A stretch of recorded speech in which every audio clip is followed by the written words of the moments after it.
대전 MBC 단독 보도로 세상에 알려진 원자로 방사성 폐기물 실종 사건. 원자력 안전의 중요성을 다시 한번 일깨우고 있습니다. 오늘은 기자들과 함께 취재 내용을 정리해보고 또 중요한 쟁점을 짚어보겠습니다. 바로 뉴스 AS 코너인데요. 고병권 조명아 기자 나와 있습니다. 먼저 조명아 기자, 연일 고생이 많죠? 네, 아닙니다. 네, 저희가 지난 월요일부터 연속 보도하고 있습니다만 오늘 처음 또 뉴스를 접하는 시청자들을 위해서 이번 사건을 정리해 주실까요? 네, 이번 사건의 핵심은 서울 공릉동 연구용 원자로와 한국원자력연구원 핵시설을 해체할 때 나온 방사성 폐기물이 상당량 사라졌다는 사실입니다. 이번 사건을 조사하고 있는 원자력안전위원회가 지난 9일 자료를 발표했습니다. 이 자료를 보면 대략적인 규모가 나오는데요. 서울 연구용 원자로를 해체한 뒤 나온 오염된 납차폐물이 17톤, 납벽돌 9톤, 납재질 컨테이너 8톤이 감쪽같이 사라졌습니다. 또 연구원 내 시설을 해체하면서 나온 금 2.4kg, 구리전선 5톤, 연구로 수조수를 담았던 드럼 두 개도 사라졌습니다. 특히 금은 현재 시세로 1억여 원 상당이라고 합니다. 네, 원래라면 방패물이 안전하게 보관이 돼야 하는데 없어졌다는 얘기죠. 네, 맞습니다. 네, 굉장히 많은 양인데요. 오염된 방사성 폐기물이 사라졌다. 꽤나 충격적입니다. 그렇다면 고병권 기자, 이렇게 시민 안전을 위협할 수도 있는 물건들이 도대체 어디로 간 걸까요? 네, 결론부터 말씀드리면 연구원 측은 사라진 방사성 폐기물의 소재를 전혀 파악하지 못하고 있습니다. 연구원 측은 10여 년이 지난 일이고 당시 직원들 대다수가 퇴직한 상태여서 조사에 어려움을 겪고 있다고 밝혔습니다. 더욱 충격적인 것은 조사를 하고 있는 원자력안전위원회가 사라진 방사성 폐기물 상당량이 원자력연구원 소속 전 현직 직원들이 훔쳐서 고물상에 팔았다고 보고 있다는 점입니다. 네, 그러니까 원자력 시설에 쓰였던 납과 금, 구리 같은 방사성 폐기물이 재활용돼서 우리 일상 속에서 사용될 가능성이 있다는 얘기가 되는데요. 위험하지 않나요? 네, 방사능의 영향은 즉각적으로 나타나기보다는 수십 년 동안에 걸쳐서 천천히 드러나는 경우가 많습니다. 당장 문제가 발생되지 않았다고 해서 그 위험성을 배제할 수는 없는 겁니다. 방사성 폐기물 무단 처리로 인한 피해는 우리보다 먼저 핵발전을 시작한 해외에서 그 사례를 좀 찾아볼 수 있었습니다. 대만에서는 1990년대 방사능에 오염된 철근으로 지어진 건물이 다량으로 발견됐습니다. 네, 확인 결과 79곳이나 발견됐는데요. 이 건물에 피폭돼 백혈병이나 암에 걸린 사람은 89명이었습니다. 그리고 또 미국에서는 방사능에 오염된 반지를 수십 년 동안 착용한 남성의 손에서 암세포가 발견되기도 했습니다. 또 잘 아시겠지만 이번에 사라진 금 같은 경우는 최근 문제가 된 라돈 침대보다도 무려 방사능 수치가 3배 넘게 나온 것으로 알려졌는데요. 그 위험성은 계속해서 지켜봐야 할 것 같습니다. 네, 지금 당장 나타나지 않더라도 위험하다는 얘기입니다. 예, 맞습니다. 네. 네, 끝까지 추적을 해야 할 것 같은데요. 그렇다면 고병권 기자, 현재 이 사건은 어떻게 진행이 되고 있습니까? 네, 원자력안전위원회는 지난 1월 제보를 받고 사라진 방사성 폐기물의 소재에 대해서 특별 조사를 진행하고 있습니다. 네.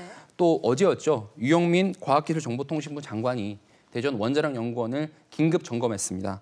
유 장관은 이번 사건에 대해서 사과하면서 철저한 진상조사와 함께 재발 방지 대책 마련을 지시했습니다. 네, 유 장관이 직접 사과를 했고요. 또 철저한 진상조사를 약속했습니다만 한국원자력연구원의 사고는 어제 오늘 일이 아닙니다. 그동안 어떤 사고들이 있었죠? 네, 지난 1월이었습니다. 연구원 내부의 핵 저장고에서 화재가 났는데요. 당시 근무자들이 허둥지둥대면서 시간을 허비하다가 1시간이나 늦게 119에 신고하는 사건이 있었습니다.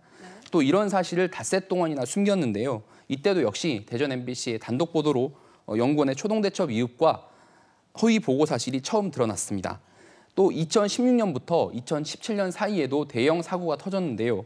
이번 사고와 같은 서울 공릉동의 연구로 해체를 하면서 나온 오염된 토양과 콘크리트를 연구원 야산에 몰래 묻거나 방치했고요.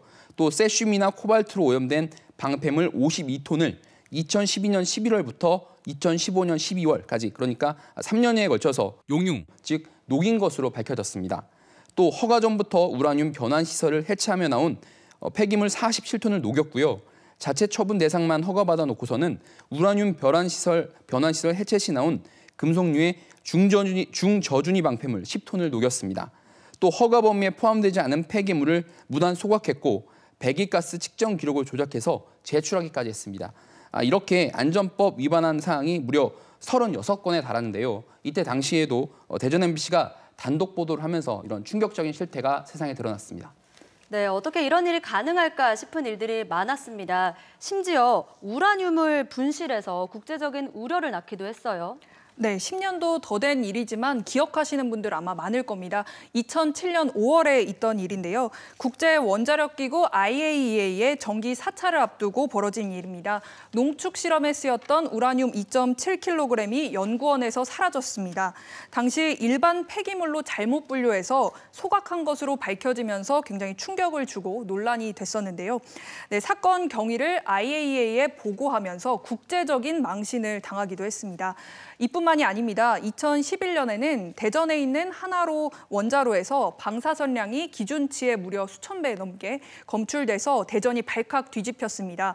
경보 최고 등급인 백색 경보가 당시에 걸렸었고요. 또 2006년에는 연구원들의 방사선 피폭, 2005년에는 방사성 물질인 요오드 누출, 2004년 중수 누출 등 그동안 정말 일일이 손에 꼽기도 어려울 정도로 많은 사고들이 발생했습니다.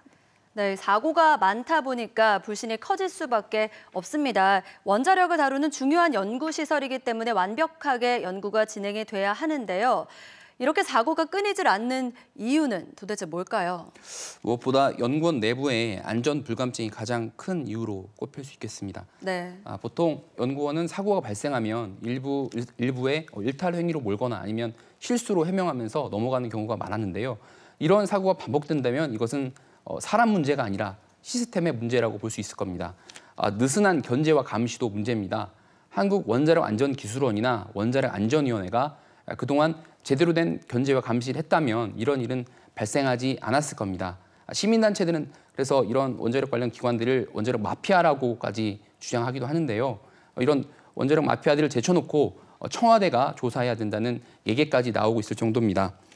원자력 연구원이 지난 산업화 시대에 국가 경제에 이바지해온 공로는 부인할 수 없습니다.